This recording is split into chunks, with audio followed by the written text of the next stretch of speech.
Bom dia, bom dia. Isso nos faz lembrar aquela história que o irmão Brana nos conta, né? Daquele escravo que vivia de peito estufado e fazia as coisas com ânimo, com prazer, com disposição. E o comprador de escravo passou por aquela fazenda e já percebeu e disse: eu gostaria de comprar aquele ali. O dono disse: esse não está à venda. Eu vejo que ele é diferente. Também já percebi. O que é que você fez ou faz com ele? Você dá a ele comida diferente, um trato específico? Não, ele come junto com os demais, dorme lá na senzala. Ele é um normal. Mas por que ele vive assim? Daí o dono da fazenda disse: que eu descobri, pode ser isto, que ele, na terra de onde ele veio, lá da África, o pai dele é rei. O pai dele é rei. Então o filho aqui deve andar com orgulho. Ele andava com orgulho, né? Não fazia as coisas preguiçosamente. Então, você lembra então que sou filho do rei. Não é certo? Estufa mais, levanta a cabeça, não viva choramingando e reclamando, e não faça da sua vida uma casa de lamentação e choro. Então, levante a cabeça e sabe que teu rei, teu pai, conhece e domina tudo. O pai do escravo não sabia de nada, não podia com nada. Mas o nosso ainda reina, né? Oremos, Pai, que possamos ter essas boas recordações diariamente e que elas possam nos elevar ao nível de satisfação, de prazer, ao nível, Senhor, de relacionamento e de comportamento. Queira abençoar-nos em tudo, abençoa tuas filhas, teus filhos, e ajuda-nos, Senhor, em tudo deixar aquele bom rastro. Eu lembro da sunamita com sua criança morta, mas quando lhe perguntou, o mesmo profeta disse: vai bem teu filho, vai bem teu marido? Ela disse: tudo vai bem. Por que vai bem? Porque ela havia encontrado o profeta, a palavra estava ali e a obra foi realizada, trazendo o seu filho de volta. Nos ajude a confessar. Eu sei que a nossa confissão, ela atrai bênçãos, como atrai maldições, como atrai problemas.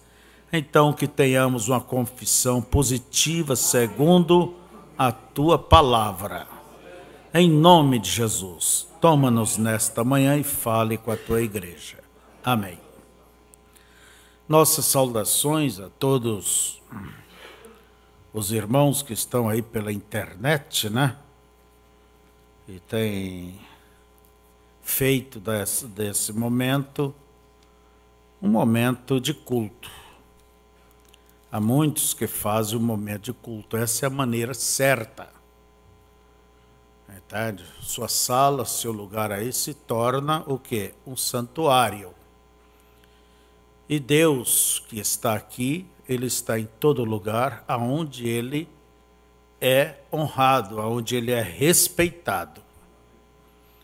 E Deus, Ele quer aquela ordem. Então, que haja aquela devida ordem, não só aqui, mas você possa entrar no Espírito e ser também abençoado. Vamos ler as Escrituras. Apocalipse capítulo 2. Nós não estamos aqui para falar de mistérios. Mistérios, quem entra nisso está entrando em um mundo de especulações e curiosidades. Nós estamos aqui para falar daquilo que precisamos a cada dia para dar um passo, para dar o passo. Não é? Vamos dar o passo de hoje.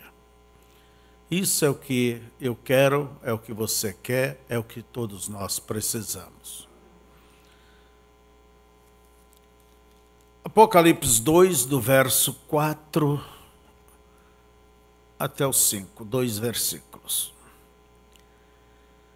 Na era de Éfeso, Deus dizendo: tenho, porém, contra ti que deixaste a tua primeira caridade, caridade e amor. Ali está o teu primeiro amor. Lembra-te, pois, de onde caíste, e arrepende-te, e praticas primeiras obras, quando não, brevemente a te virei, e tirarei do teu lugar o teu castiçal, se não te arrependeres. Que o Senhor nos abençoe. Assentai-vos. Então, nós queremos basear sobre isto, perdendo o primeiro amor. Primeiro é preciso reconhecer que a gente tem que reconhecer, ser sincero, que não somos, muitas vezes a verdade é que muitos não são aquilo que era no princípio. Aquele afã, aquela preocupação, aquele carinho, aquele primeiro lugar, entende? Aquele tempo que se dava, aquela solicitude em agradar a Deus, aquela valorização que se dava às coisas espirituais, ela às vezes não está sendo mantidas. Era o caso que houve ali da queixa de Deus contra aquela primeira igreja, que era na era de Éfeso. Então, irmãos, para que vocês entendam, eu estava lendo um caso até interessante de um homem que foi fazer compra no mercado. Uma compra aí para 2, 3 dias, ele levou uma quantia para um dinheiro para aquela quantia que seria comprada. E enquanto ele comprava, mentalmente ele somava as coisas para ver, para não ultrapassar a compra, não ultrapassar o seu dinheiro. E na hora da soma sobrou ali uns trocadinhos. E ele perguntou: o que é que eu posso comprar com isso? A moça do caixa disse: olha, dá de comprar esses 3, dá de comprar uns 3 batom. Batom, vocês sabem, aquela barrinha de chocolate. E ele falou: então me dá as 3 barrinhas aí, e pronto, zerou o que ele tinha. E ele tinha 2 crianças, ele levou para as 2 crianças, chegou em casa, deu um para um, outro para outro. E o terceiro ele deu para a esposa. As crianças fizeram festa, né? Mas quando ele deu para a esposa, ela disse assim: ó, que decadência! Que decadência! Ele se assustou, entende? E ele perguntou: como, por quê? Daí ela disse: olha, quando nós namorávamos, você me dava aqueles bombons de Copenhagen, aqueles bombons românticos, bonitos, né? Quando ficamos noivos, você já me comprava umas caixinhas de bombom Nestlé, entende? Quando casamos, você vem aí com sonho de valsa. E agora, com batom. Aonde é que vamos parar? E acharam graça? A verdade é o seguinte, é que o casamento também amadurece. O relacionamento tem que amadurecer. Entende? Muitas coisinhas que levava como vassoura nova, entende? Você deixou muita criancice, o casamento amadureceu, há mais compreensão. Isso não quer dizer que perdeu aquele primeiro amor. Mas nós estamos falando de perder o primeiro amor. Uma pergunta que fizeram ao irmão Brana na mensagem Pergunta e Resposta 2, pergunta 9.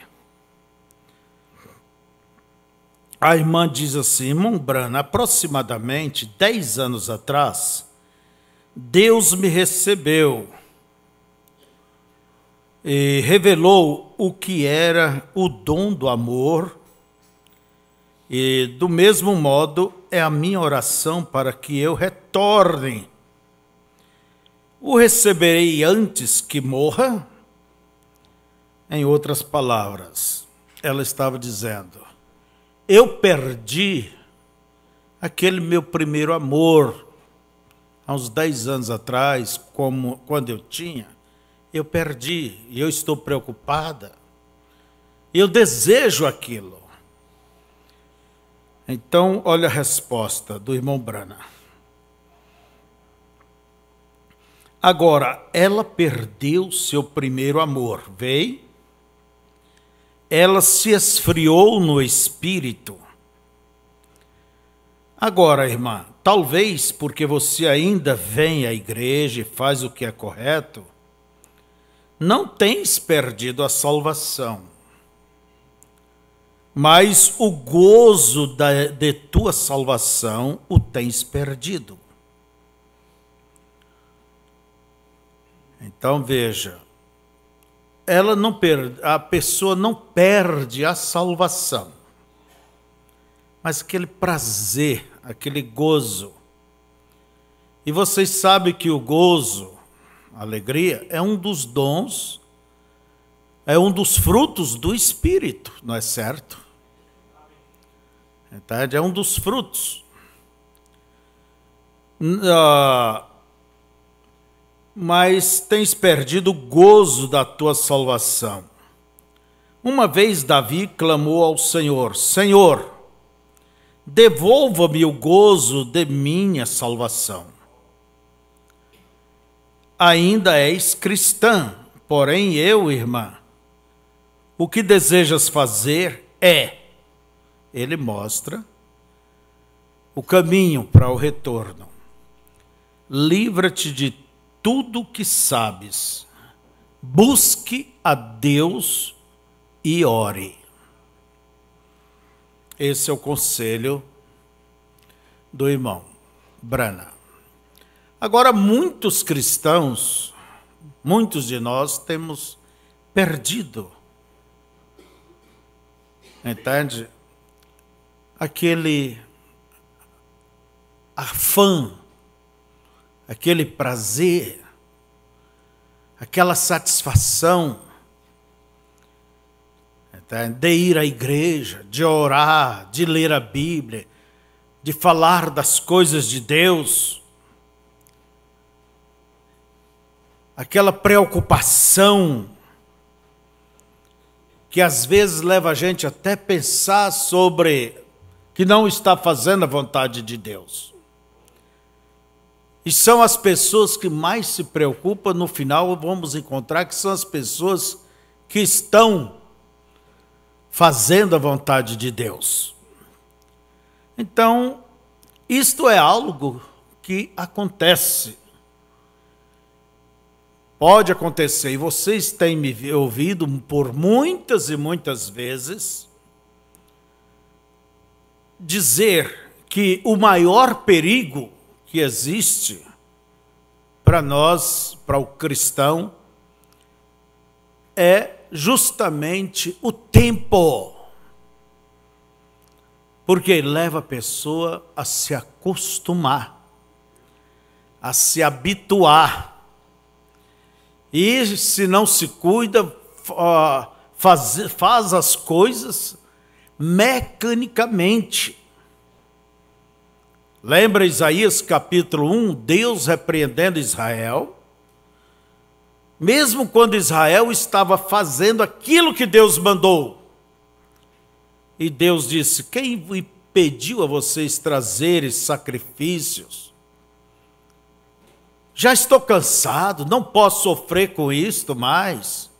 Não tenho mais prazer em vossas reuniões, em vossas luas novas.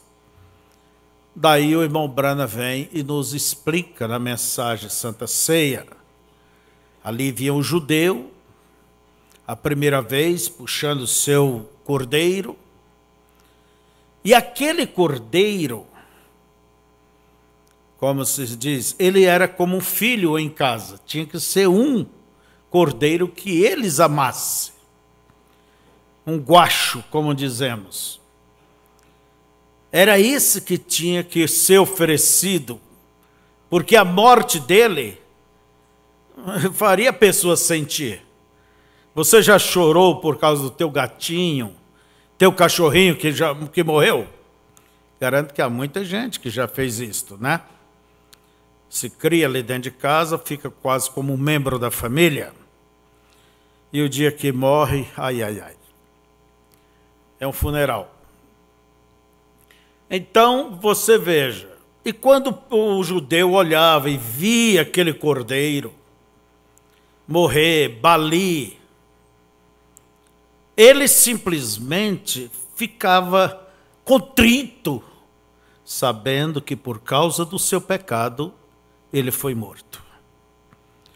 Mas como diz o irmão Branham, uma vez, outra vez, outra vez e outra vez, dali um pouco aquilo se tornou um costume, e já não havia mais aquela sinceridade espiritual.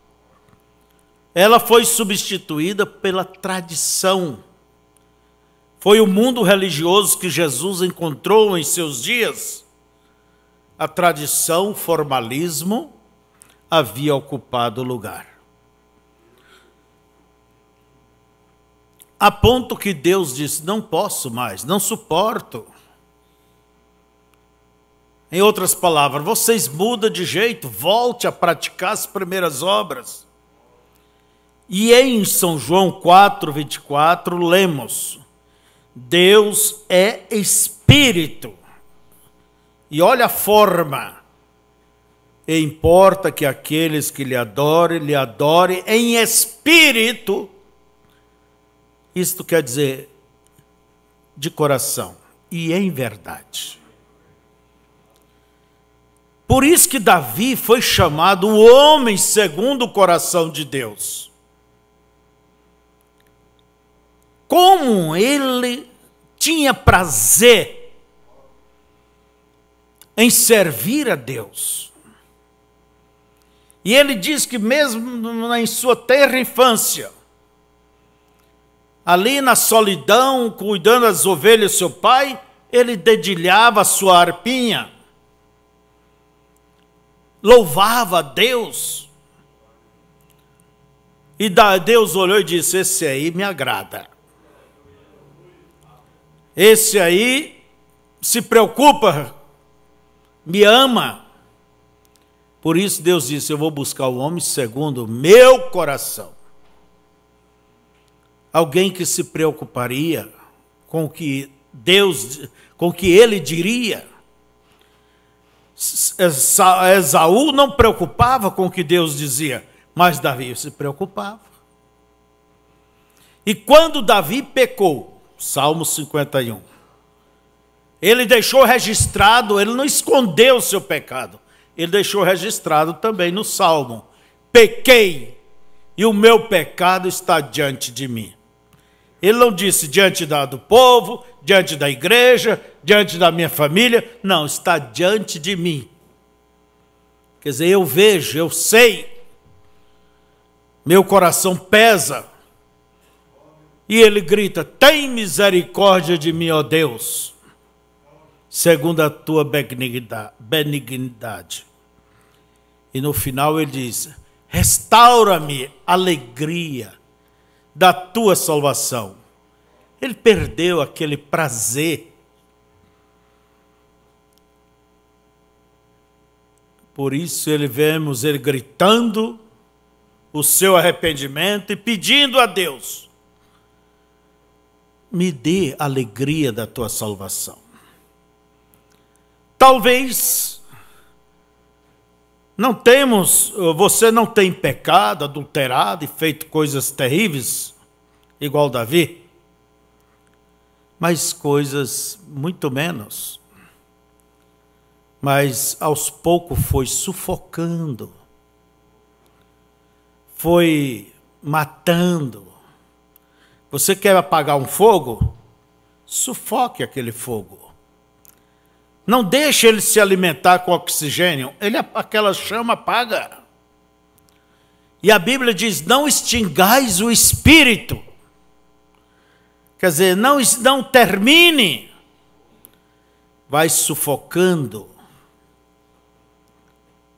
Entende? Com pouco caso. Levando as coisas de Deus de uma maneira comum, superficial.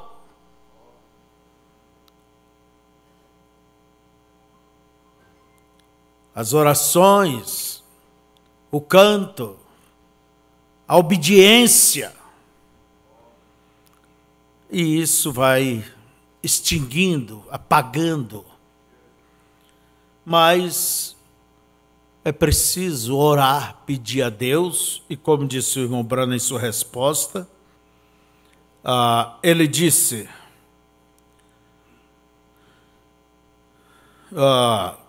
ainda és cristã, porém eu, irmã,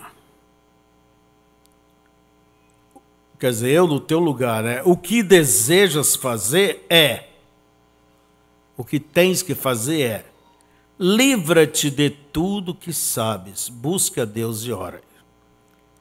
Em outras palavras, volte a praticar as primeiras obras. Porque pelo caminho que se erra, é pelo caminho que acerta. Tem que voltar. Nós vamos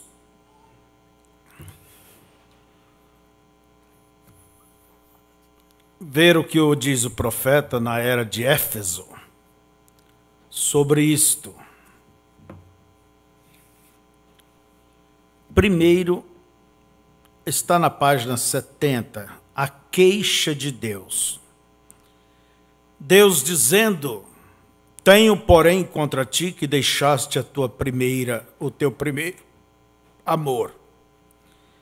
Para compreender isto, você precisa compreender que o Espírito não estava falando apenas aos santos originais de Éfeso. Essa mensagem é para toda a era. Quer dizer, ela abrange toda a era. Que durou cerca de 120 anos. Sua mensagem, portanto, é para todas as gerações nesse espaço de tempo. Agora, a história continua repetindo-se a si mesma. Nas gerações de Israel, vemos um avivamento numa geração só para ver as chamas desvanecendo-se na próxima. Na terceira geração, as brasas podem estar ligeiramente acesas. Porém, na quarta geração, pode não haver qualquer vestígio da chama original. Então Deus acende o fogo novamente, e o mesmo processo é repetido. Vamos tomar como exemplo Qual foi o último avivamento que Deus enviou, penúltimo, né? Foi os dons. E com os dons surgiu o povo conhecido como os pentecostais. Falar línguas, profetizar, visões, cura divina. Entende? Quando isto começou, vamos dizer, como fogo em folha seca, estalando e chamas. E eu penso ali no Amazonas, apesar de hoje ainda é difícil, quase 100 anos depois, calcula vocês 100 anos antes. Eu recordo que eu subi aquele rio, há uns 40 anos atrás, quase não tinha casa, nada. Calcula vocês, há uns 80 anos atrás, ou mais. Pessoas pobres, simples, analfabetas. Daniel Berg Wingre levou a mensagem pentecostal ali, e de uma forma ou outra ela correu por todo aquele mundo verde. Se espraiou pelo Brasil e pelo mundo. Veja vocês, foi uma mensagem que cobriu o mundo. Mas aonde está aquele Pentecoste vivo original? Há muitos anos já se extinguiu.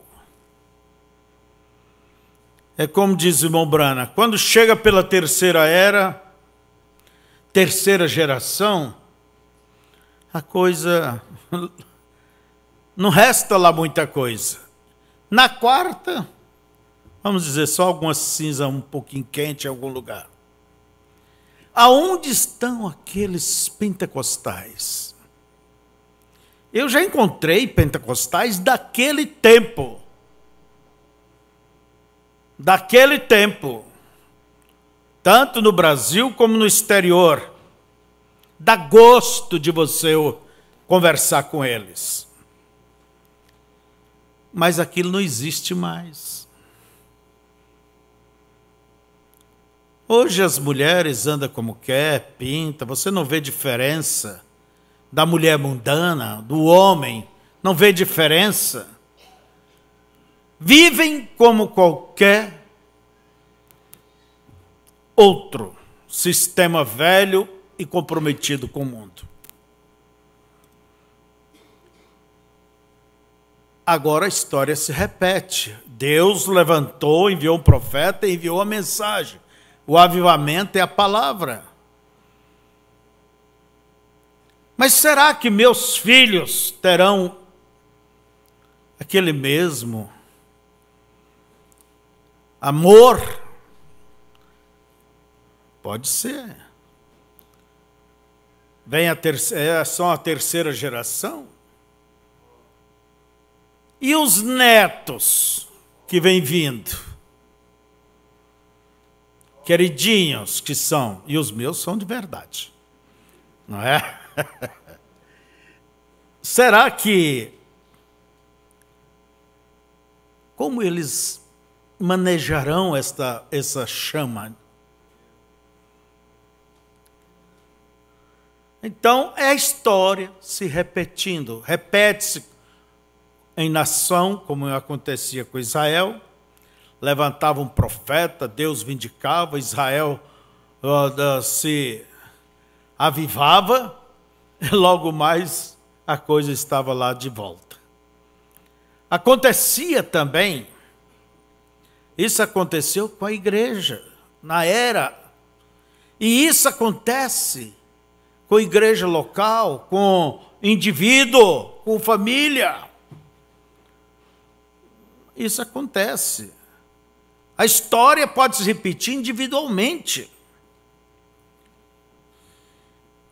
Vamos lá. É simplesmente a manifestação da verdade de que Deus não tem netos. A salvação não é transmitida pelo nascimento natural, tanto quanto não há qualquer verdade na sucessão apostólica. Isto não existe na palavra. Você começa com crentes verdadeiramente renascidos, e quando a próxima geração surge, eles já não são mais simples cristãos, mas tomaram um nome denominacional. E agora são batistas, metodistas, são sociedades, né? E etc. Isso é exatamente o que eles são, de fato. Eles não são cristãos. Você tem que nascer da vontade de Deus, não da vontade do homem, para ser salvo. Mas todas estas pessoas estão agora juntando-se pela vontade do homem. Eu não digo que alguns deles não estejam certos com Deus, nem por um minuto eu digo isso, mas o fogo original se extinguiu, eles não são mais os mesmos. O fervente desejo de agradar a Deus, a paixão por conhecer sua palavra, o clamor por elevar-se no espírito, tudo começa a esmorecer. E em vez dessa igreja estar incendiada com o fogo de Deus, ela tem esfriado e se tornado um pouco formal. É isso que estava acontecendo lá atrás com os efésios. Eles estavam ficando um pouco formais. O entregar-se a Deus estava aos poucos desaparecendo. E as pessoas já não estavam tão atentas ao que Deus pensava delas. Não se preocupavam com o que Deus pensava delas. Aí é onde começa. Porquanto começaram a estar atentas ao que o mundo pensava delas. Entrando essa segunda geração, foi exatamente como Israel. Eles demandaram um rei para serem como as outras nações. Quando fizeram isso, eles rejeitaram a Deus, mas de qualquer forma o fizeram. Essa é a história da igreja. Quando ela pensa mais em se conformar ao mundo, em vez de se conformar a Deus, não demora muito até você vê-los parar de fazer coisas que costumavam fazer e começar a fazer coisas que não faziam inicialmente. Vou repetir. Começam, olha bem, não demora muito até você vê-los parar de fazer coisas que costumava fazer e começar a fazer coisas que não fazia inicialmente. Eles mudam sua maneira de vestir, suas atitudes e seu comportamento. Eles ficam frouxos.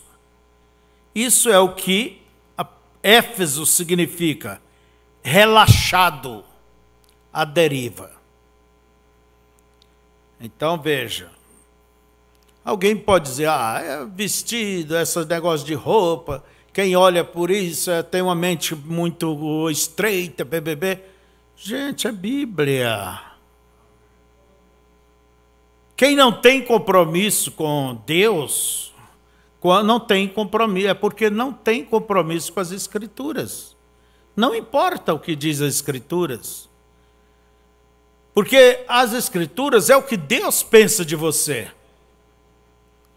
Agora, começa a pensar o que o mundo pensa deles.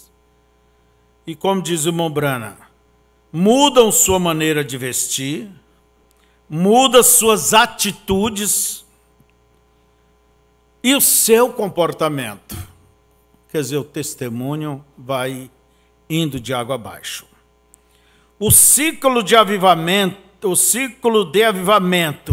e morte nunca falhou. Tudo que você tem a fazer é relembrar este último movimento de Deus no Espírito, quando homens, falando dos pentecostais, quando homens e mulheres vestiam-se como cristãos, iam à igreja, oravam a noite toda, iam para as esquinas e não se envergonhavam das manifestações do Espírito.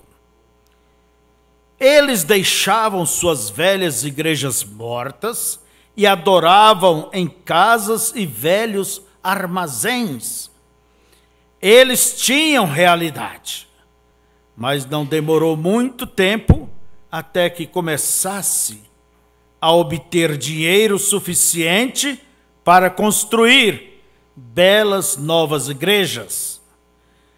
Eles introduziram um coral, né? Em vez deles mesmos cantarem a Deus, eles puseram togas, aquelas capas, no coral. Eles organizaram o movimento e o dirigiram pelo homem. Logo começaram a ler livros que não eram adequados para ler. Eles arriaram as travas e os bodes entraram e tomaram o controle. O grito de alegria acabara, a liberdade do Espírito acabara. Eles prosseguiram com uma forma, mas o fogo se extinguira e o negrume das cinzas era praticamente tudo que restara. Manter aquela forma. Para você entender, uma vez eu disse para um irmão, nós íamos passando por um trigal maduro, e aqueles cachos de trigos lindos, eu nunca tinha visto. Eu vim lá de cima, lá não plantava trigo. Eu disse, mas que trigal bonito, vai produzir bem. O irmão falou, não, esse ano não vai dar nada. Daí ele subiu o barranquinho, pegou ali várias espigas, trouxe, pôs na mão, esfregou, fez assim, a palha se foi e, para meu espanto, tinha uns miseráveis de uns grãozinhos só. Mas o que havia naquela espiga ali era forma. Redondinha, barrigudinha, grande, bonitinha, né? Era aparência, era forma. E hoje o que existe, irmãos, no mundo chamado cristão, é uma forma. Se fala de Deus, se canta, ou isso, ou aquilo, mas a vida fala outra história. Não é isso? É uma forma. O que Jesus encontrou nos seus dias, da velha religião, foi uma forma. E as Escrituras nos advertem que nos últimos dias, esta forma voltaria à forma de piedade, tendo aparência de piedade. Paulo diz que nos últimos dias esse era o estado. É uma forma, é só a casca. Lembre-se, a casca é o que vive uma forma. Mas o grão não pode viver uma forma, ele é original, ele é real. E Deus tem um povo zeloso, especial e de boas obras. Deus não tem forma. Ele não aceita esta forma. Alguns momentos atrás eu mencionei que João compreendia o que era amar a Deus. Esse grande apóstolo do amor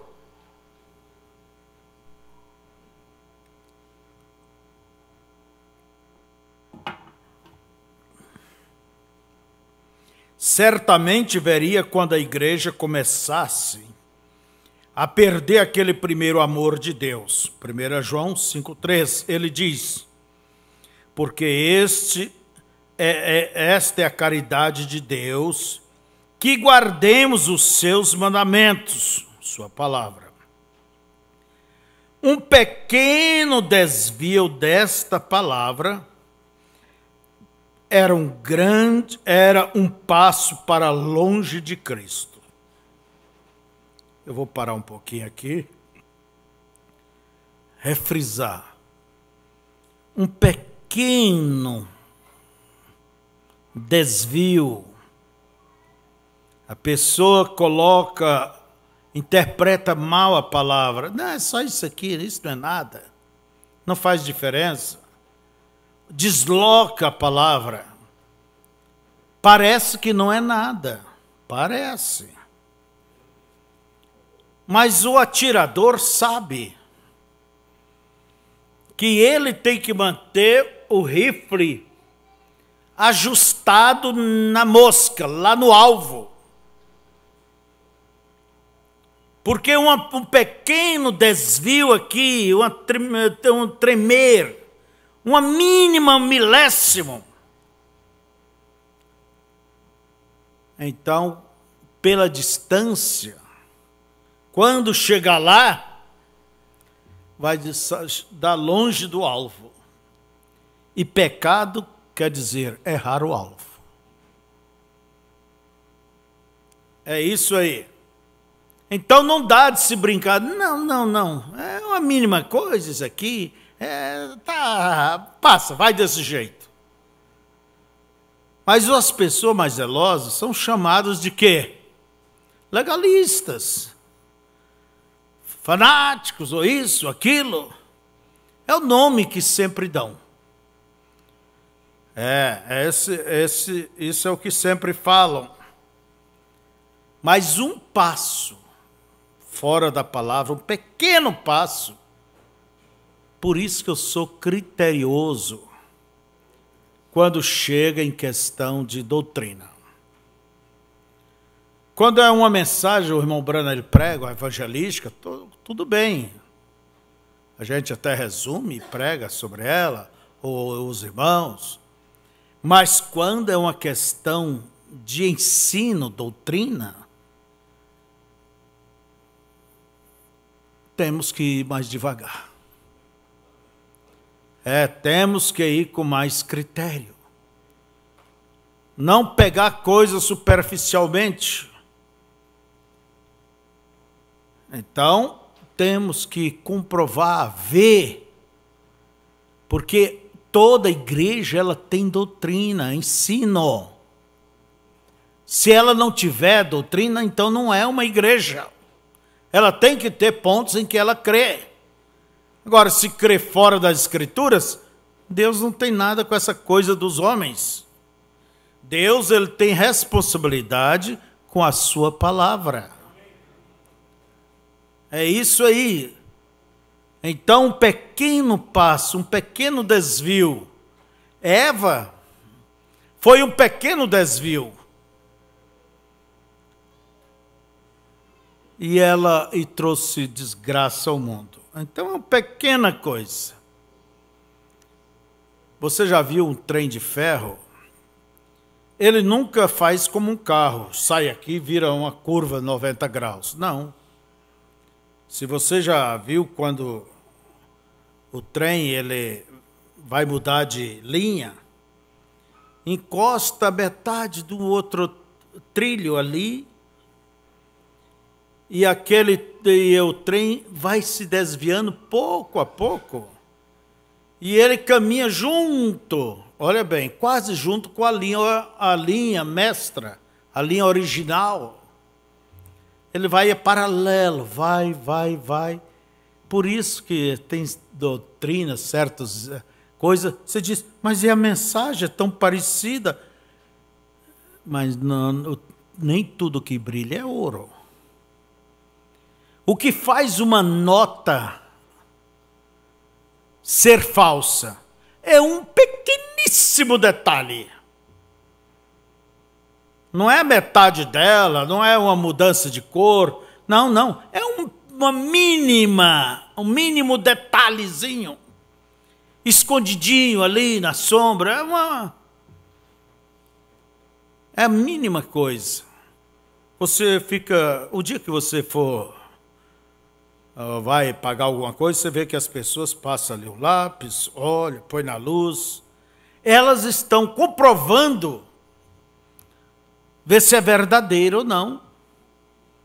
Você para e pergunta, o que é que tem, o que faria dela uma coisa errada? Uns 50 reais errado, 100. A pessoa vai lhes dizer aonde é. É o mínimo detalhe.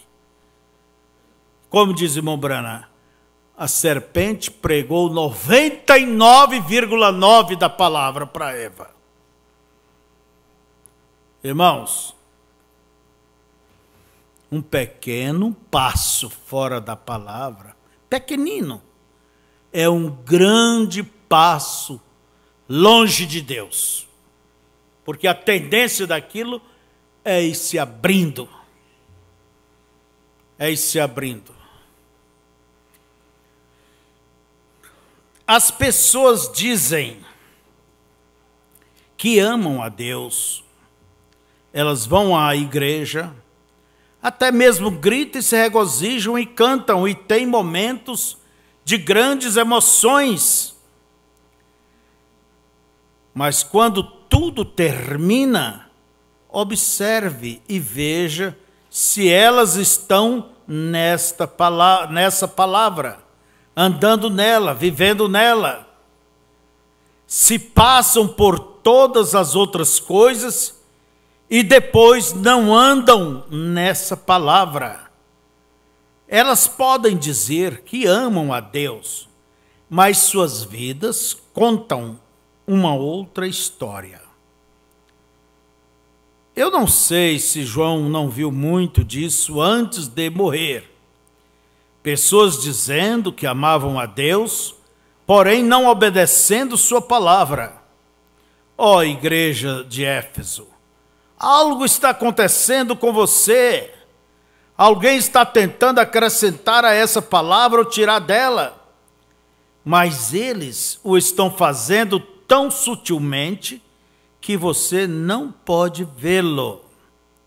Eles não têm feito um movimento tão grande que você possa vê-lo abertamente. Está encoberto. E eles o estão trazendo por meio da razão e da compreensão humana. E isto tomará o controle a menos que você o rejeite. Volte ao Pentecoste antes que seja tarde demais. Quer dizer, é um engano. E essa era, a Laodiceia, ela é chamada pelo profeta como a era do engano. O ciclo tem que se fechar. A era, ela não vai em linha reta sempre, não. É o ciclo. Começou com Éfeso, termina em Laodiceia. Por isso que a palavra tem que ser restaurada. O batismo tem que ser em nome do Senhor Jesus, porque tudo foi feito assim ali no princípio. Mas também o engano, ele vem de uma maneira sutil, escondida. Diz que o diabo caminha com sapatos de algodão. Nunca o moço vai enganar a moça. Eu penso que esse assunto de enganar era antigamente. Hoje elas são espertinhas. 12, 13 anos aí, dá show. Entende? Que tal o moço vai enganar a moça? Como? Sua feiona. Tem jeito de enganar? Xingando ela, tratando mal, ela vai se espantar e correr. Mas tem que usar palavras verdadeiras. Mas isso não quer dizer que é verdadeiro. Você é linda. Eu te amo. Não posso, quando eu vou dormir, demora, você está sempre na minha mente.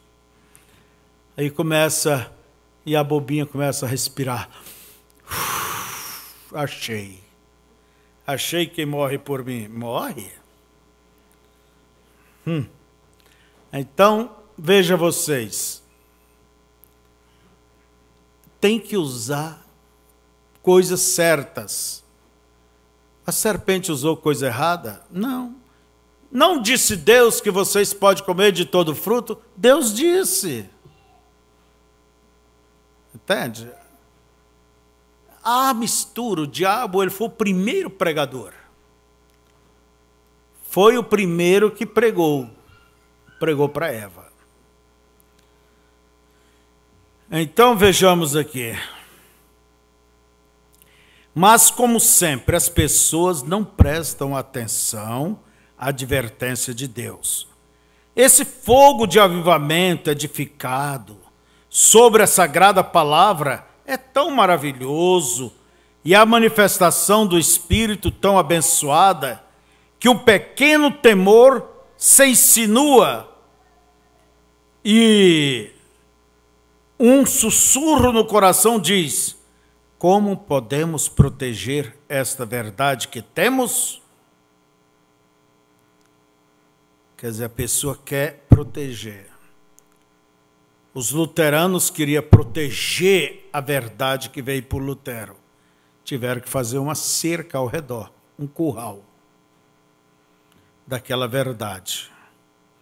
É assim que se forma os grupos fechados, as denominações. Os pentecostais, vamos proteger essa verdade. O que fizeram? Centenas de denominações. Os presbiterianos, os metodistas. Você não percebe que esse mesmo espírito ronda também hoje?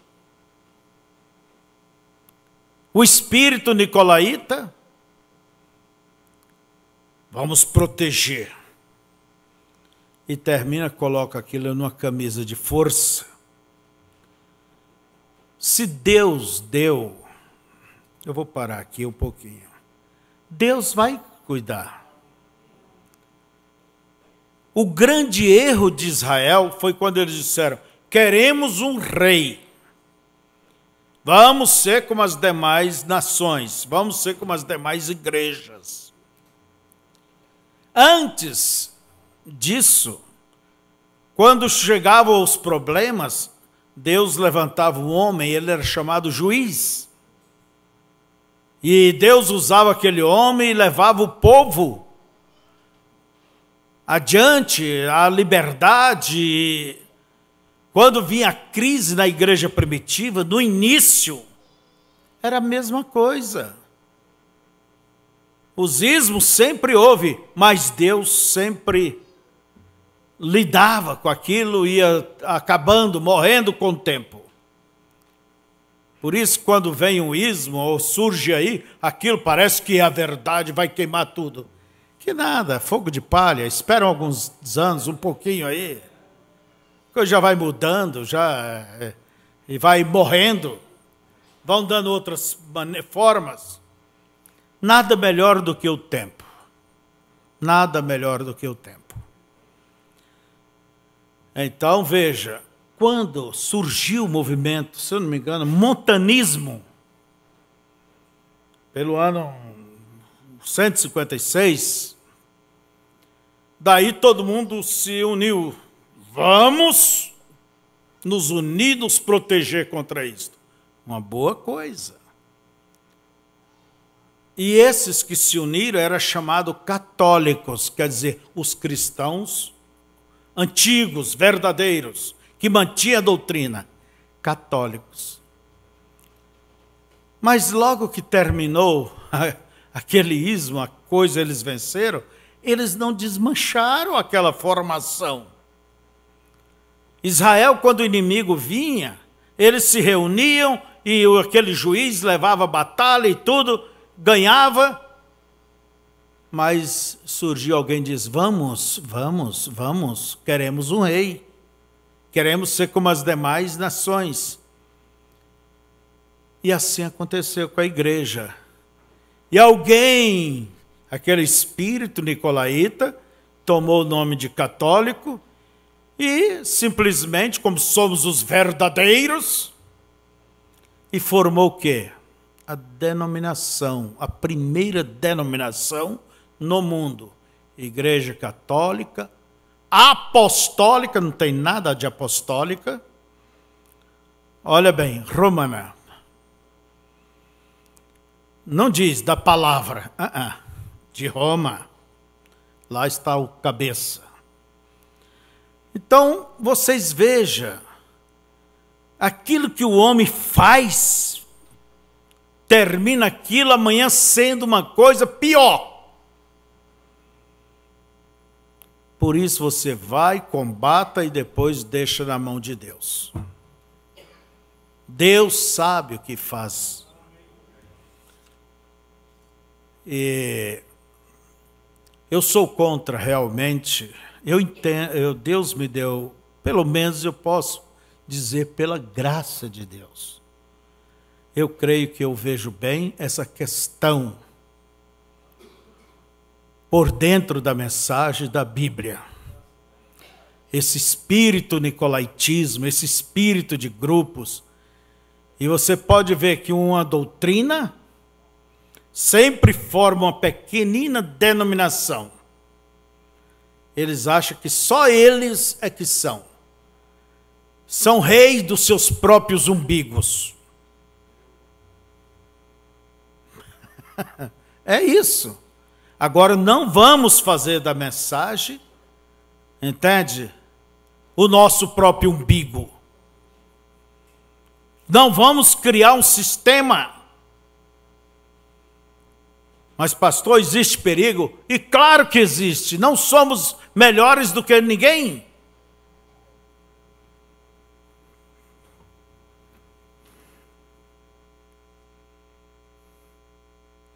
Como podemos proteger esta verdade que temos? O que podemos fazer para ver este avivamento continuar? É aí quando o espírito anticristo entra e sussurra. Olhem, vocês têm a verdade agora. Cuide que ela não se perca. Organizem e estabeleçam o credo daquilo que vocês creem. Ponha isso tudo no manual eclesiástico. E eles o fazem. Eles organizam. Eles acrescentam a palavra. E morre exatamente como Eva, por tomar uma palavra errada. É a palavra de Deus que produz vida. E não é o que nós dizemos acerca da palavra o que conta, mas é o que Deus disse. A advertência de Deus. Lembra-te, pois, de onde caíste, e arrepende-te, e pratica as primeiras obras, quando não, brevemente a te virei e tirarei do seu lugar o teu castiçal, se não te arrependeres. Apocalipse 2:5. Deus lhe diz para se lembrarem. Evidentemente, algo tinha deixado suas mentes. Tinha esquecido, né? Eles tinham esquecido de algo. Ele lhes falou para voltarem em suas mentes ao seu ponto de origem. A origem da primeira era foi o Pentecostes. Eles o tinham abandonado. Eles tinham esquecido de sua glória e maravilha. Essa foi a origem, o Pentecoste. Era tempo de voltar na mente e depois na realidade. Voltar ao tempo em que podia dizer, para mim o viver é Cristo. Voltar à pureza do tempo em que trataram com Ananias e Safira. Voltar à porta formosa. Que opróbio é se desviar de Deus e aprovar aqueles atos que profanam seu nome. Aqueles que proferem seu nome, que se aparte do pecado e se mantenha seus vasos puros para Deus. Olhe para o que uma vez você era em seu coração e mente, e em sua vida, então volte a isso. Volte, quer dizer, a origem, lembre. E qual é o caminho de volta? Queremos voltar? Voltar o que é o primeiro amor? Qual é o caminho de volta? É o caminho do arrependimento. Se um pecador tem que vir a Deus por meio do arrependimento, então tanto mais terá que se arrepender o morno ou o apóstata. Arrepende-te, produz frutos dignos de arrependimento. Mostra-o com tua vida. Se não te arrependeres, disse Deus, tirarei o teu castiçal. Certamente, uma igreja nessa condição não pode dar luz ao mundo. Sua luz tornou-se trevas. Deus tirará então seu fiel mensageiro e seus fiéis pastores e os deixará sozinhos. E continuarão falando acerca de cristianismo, mas estarão destituídos dele. Arrepende-te rapidamente. Não hesite, evidentemente Éfeso hesitou, pois seu tempo de vida não foi muito longo. A glória de Deus começou a descrescer, contínua e tão rapidamente. Não demorou muito até que a cidade estivesse em ruínas. Seu glorioso templo tornou-se uma massa informe. A terra tornou-se um pântano habitado por aves aquáticas. A população partira, com exceção de uns poucos incrédulos numa esquálida vila. Não ficou sequer um cristão. A lâmpada fora arrancada de seu lugar. Agora, não quer dizer que ela não pudesse ter se arrependido. Não quer dizer que não podemos nos arrepender. Podemos, mas deve ser rapidamente. Deve ser um verdadeiro clamor de coração a Deus em contrição. E então Deus restituirá, a glória virá novamente. Então, irmãos, Davi disse: restaura-me a alegria da tua salvação. Restaura-me, traga-me de volta. Quer dizer, eu perdi. O que fez aquela mulher que perdeu as dracmas? Lucas 15, né? Ou 16. O que ela fez? Ela pegou a vassoura. E preciso achar essa dracma. A dracma da fidelidade. Meu esposo Cristo está vindo aí, e se ele vê que falta essa dracma, porque hoje se usa aliança, mas antigamente se usava um diadema, e as 10 dracmas, 10 pedras nela, naquele diadema. Cada pedra significa o quê? Uma virtude da esposa. Fidelidade, compreensão, amor e assim por diante. E ela havia perdido uma. E o marido ia chegar. E se ela estivesse errando contra o seu marido, era levada ao sacerdote, e o sacerdote ia tirar aquela pedra que dizia fidelidade. E quando o marido chegasse, o que ele ia observar? Falta uma pedra. O que você fez? E ao invés de recebê-la com carinhos e abraços e beijos, empurraria para lá, porque ela era indigna. E a mulher perdeu. Ela não foi infiel. Ela foi descuidada, ela perdeu. Mas se via, os vizinhos podiam olhar para aquela casa e via poeira levantando, né? E ela começou a varrer. Olhar debaixo das coisas, levantar tudo. Ela queria a virtude dela.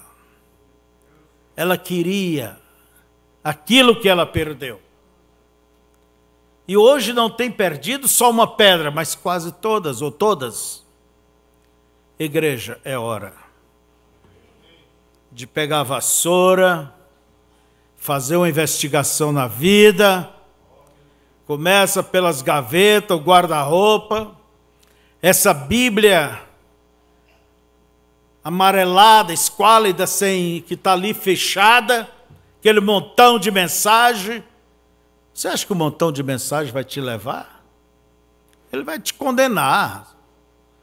A Bíblia vai te levar... Não, você tem que pôr em práticas os seus conselhos. Então é hora de varrer.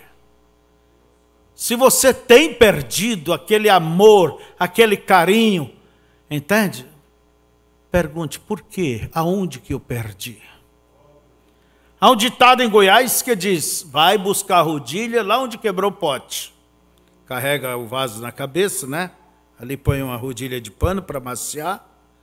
E quando escorrega a coisa cai, lá cai a rodilha. E Deus fica ali, esperando que você retorne. Não fica pensando, Deus estava comigo, então Ele está de novo. Não. Quando erramos, Ele para. Ele fica ali.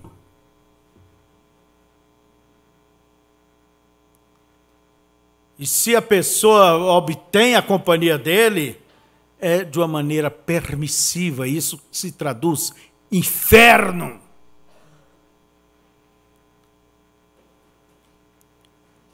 Quando havia mais tempo para Deus, havia mais tempo, chegava antes na igreja, ainda tinha um altar, vinha até o altar, se orava em casa juntos, se ajoelhavam juntos, se fazia culto doméstico. Lembra-te, pois, de onde caíste. Recorde. E volte a praticar as primeiras obras. Como é que se volta? Irmãos, é simples. Pela mesma estrada. Conta-se de um casal, ele era médico,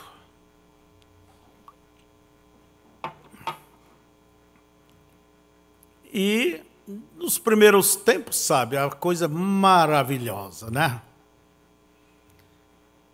Mas foi passando o tempo, a coisa foi mudando o quadro, e se tornou tão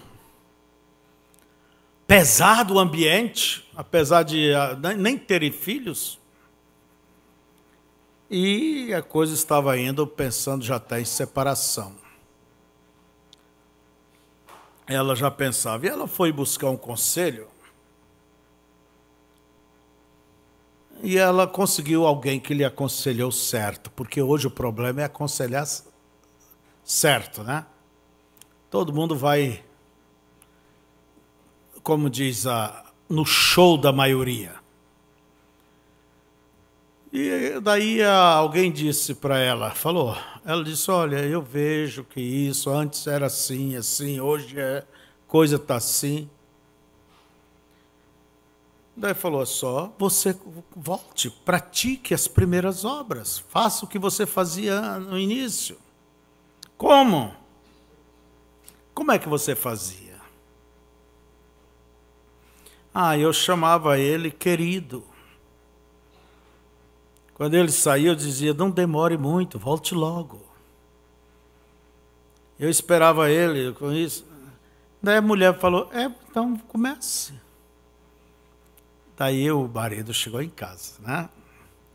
E quando ele foi sair, ela pegou coragem e disse, querido, volte logo. O homem até parou e olhou, falou, o que deu nela? O que deu, né? Mas o caminho que se perde é pelo mesmo caminho que volta e se acha. Não há um atalho. Se atalho fosse bom, não teria estrada. Volte. Entende? É isso. Senhor, me ajude. Senhor, me dê desejo para orar. Me dê palavras. Senhor, eu quero estar no Espírito. Senhor, eu quero essa vida contigo. Irmãos, é este o caminho, aquela preocupação em fazer a vontade de Deus. Essa era a preocupação de Jesus, cumprir a vontade do Pai. Fiquemos de pé. Pai querido,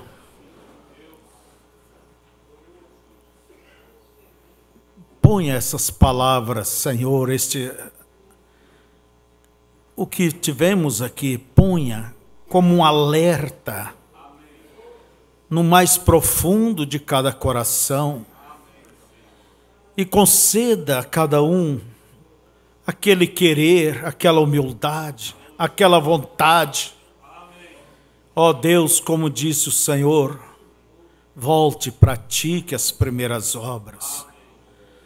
Isso significa muita coisa, por isso é só lembrar como era no início e voltar a praticar as primeiras obras.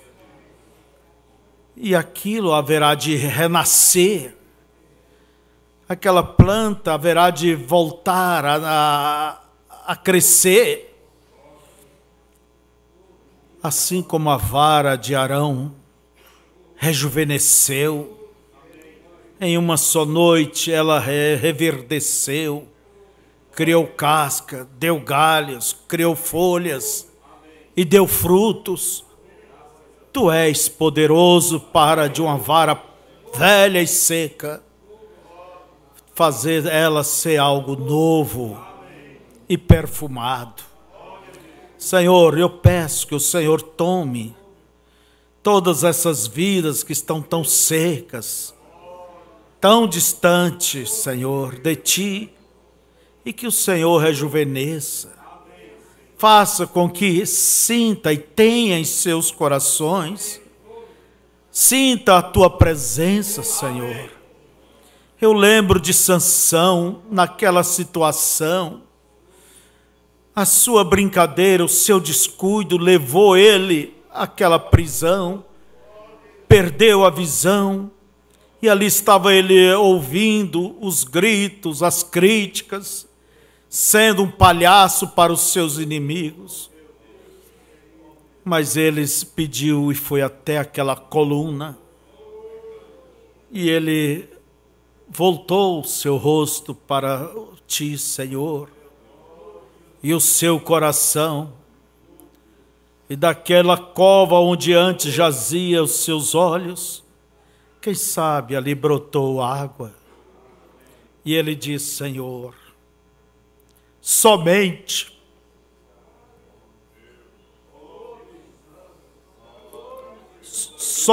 uma vez mais.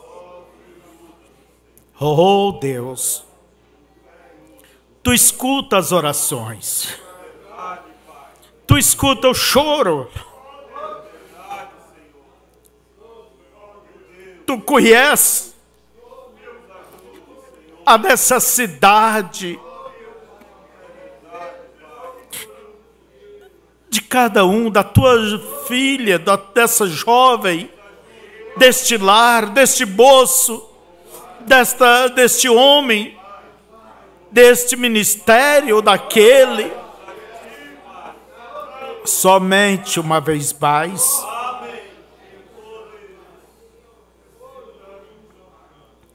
E o Senhor escutou, e ele sentiu aquela antiga presença que fazia, vamos dizer, anos que não via mais. Era Deus de volta, era a sua força de volta. Ali estava ele, dentro do propósito de Deus mais uma vez. Ele sabia o que a sua oração faria. Foi a sua própria morte. Mas é melhor assim.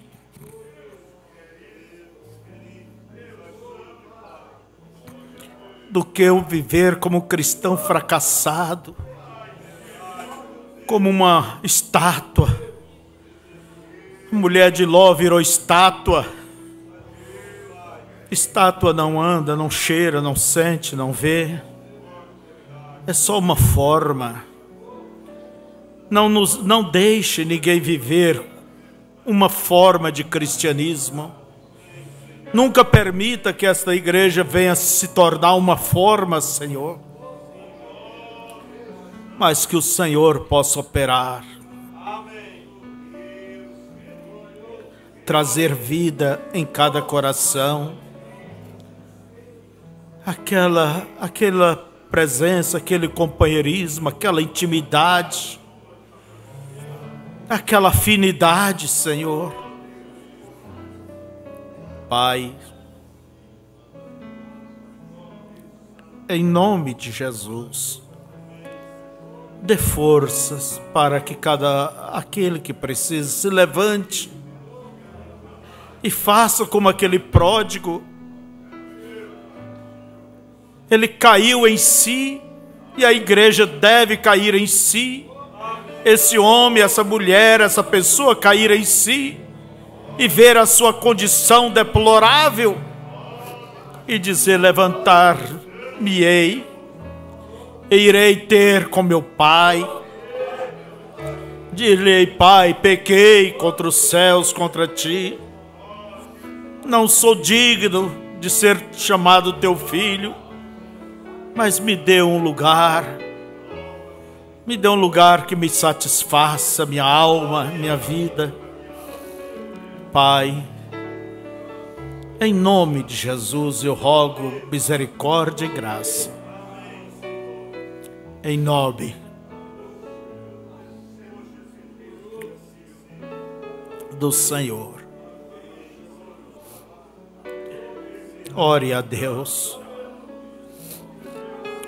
Você quer orar um instante? Clamar, gritar, chorar, rogar, interceder. Quem pede, recebe. Quem busca, acha.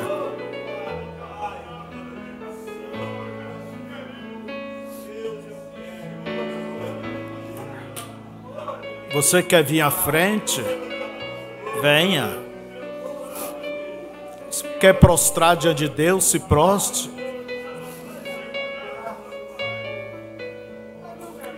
Ou você quer ir embora? Vá.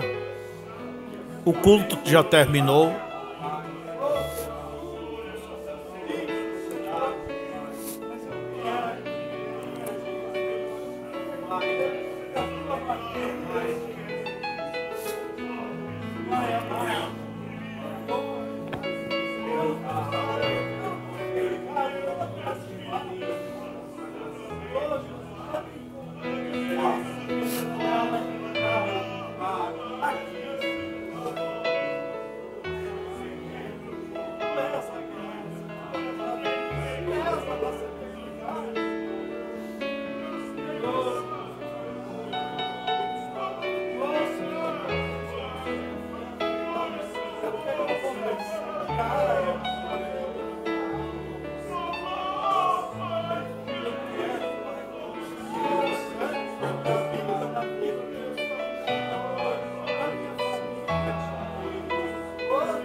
Pai querido.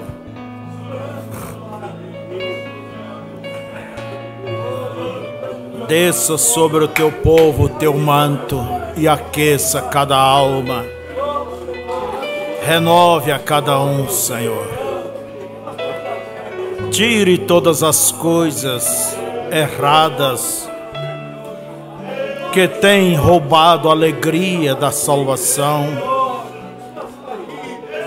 Tire, ajude seus filhos, ó Deus, a saber usar o tempo, a saber usar as oportunidades para as coisas sagradas.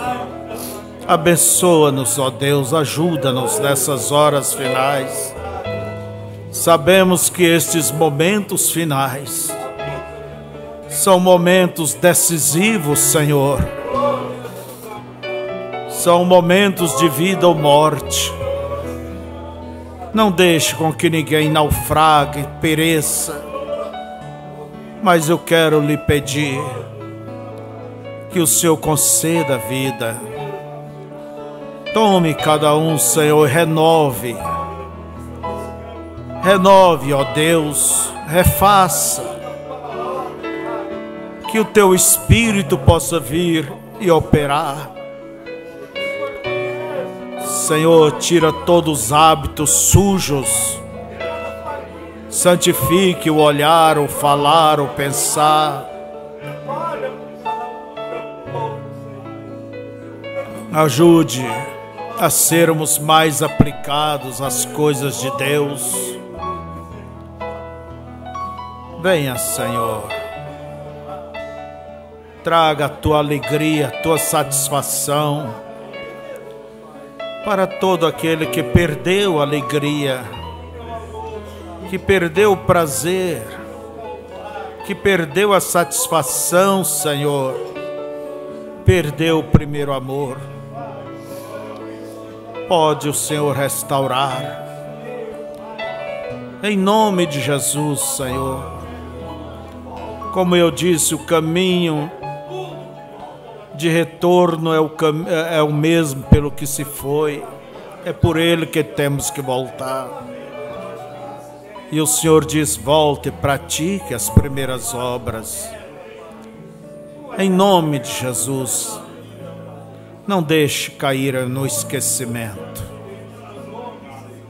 mas que cada um possa recordar e buscar. Em nome de Jesus. Amém.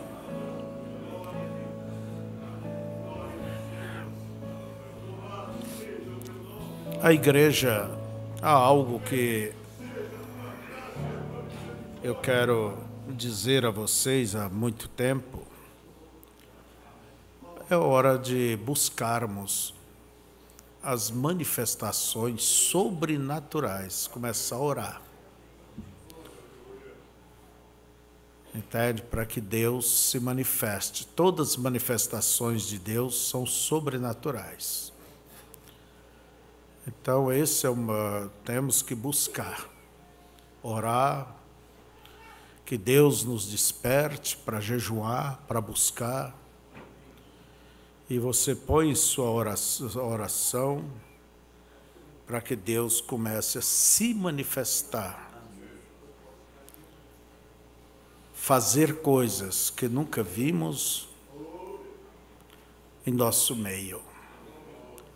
É a presença de Deus que dá vida. Não é o discurso, não é a pregação só, não. É a presença de Deus que desperta. Então vamos pedir a Deus que comece a obrar suas obras entre nós. Cantemos este hino e vamos. Senhor, Senhor, venha mudar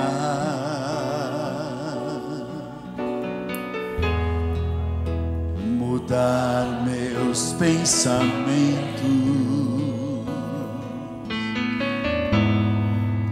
restaura os meus sonhos.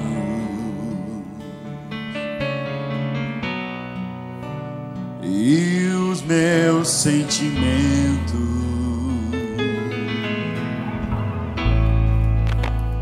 Venha encher o vaso. É o que eu mais quero. Por onde tenho andado,